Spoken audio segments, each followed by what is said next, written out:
কাউকে মানসিক কষ্ট দিচ্ছেন, খুব যত্ন করে দিন যাতে কেউ টের না হয়।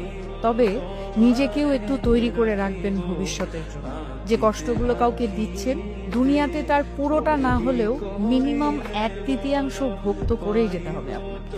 গোলাকার এই পৃথিবীতে আপনার দেয়া কষ্টগুলো ঘুরে ফিরে কিন্তু আপনার কাছে একদিন না একদিন ফেরত আসবে।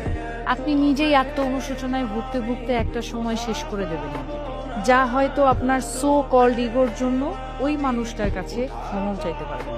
আমাদের সবার মনে রাখা উচিত, মানুষের দীর্ঘশ্বাস খুব খারাপ হয়। সামনে এগোতে গেলে শেকলের মতো পা জড়িয়ে টেনে ধরে। ভালো থাকুক আমাদের চারপাশের মানুষগুলো। ভালোবাসার মানুষ, ঘৃণার মানুষ, কাছের মানুষ, দূরের মানুষ সবাই ভালো থাকুক।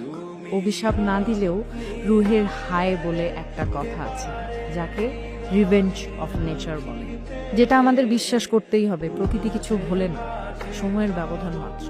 সময় মতো হয়তো আমরা বুঝে উঠতে পারি না ঠিক কোন কাজের শাস্তি পাচ্ছি। কাউকে কষ্ট দিয়ে, অপমান করে, কাউকে কাঁদিয়ে, কাউকে কথা দিয়ে বেমালুম ভুলে যাই আমরা। কিন্তু মনে রাখবেন, প্রকৃতি কখনোই ভোলে না, প্রকৃতি ক্ষমা করে না। প্রত্যেকটা মানুষ তার খারাপ কাজের শাস্তি কিছুটা হলেও এই দুনিয়াতে ভোগ করে, কদিন আগে কিংবা কদিন পরে, কিন্তু সে শাস্তি পাবেই। এমনকি এই মুহূর্তে আপনি যার সাথে ইচ্ছাকৃত অন্যায় করে নিজেকে জয়ী ভেবে বেশ ফুরফুরে মেজাজে আছেন, মনের আনন্দে ঘুরে বেড়াচ্ছেন, অপর পাশে সে হয়তো প্রতিবাদ করবে না, কিন্তু তার নীরবতা, কষ্ট থেকে আসা দীর্ঘশ্বাস আপনার সাথে বোঝাপড়াটা সঠিক সময়ে করে নেবে।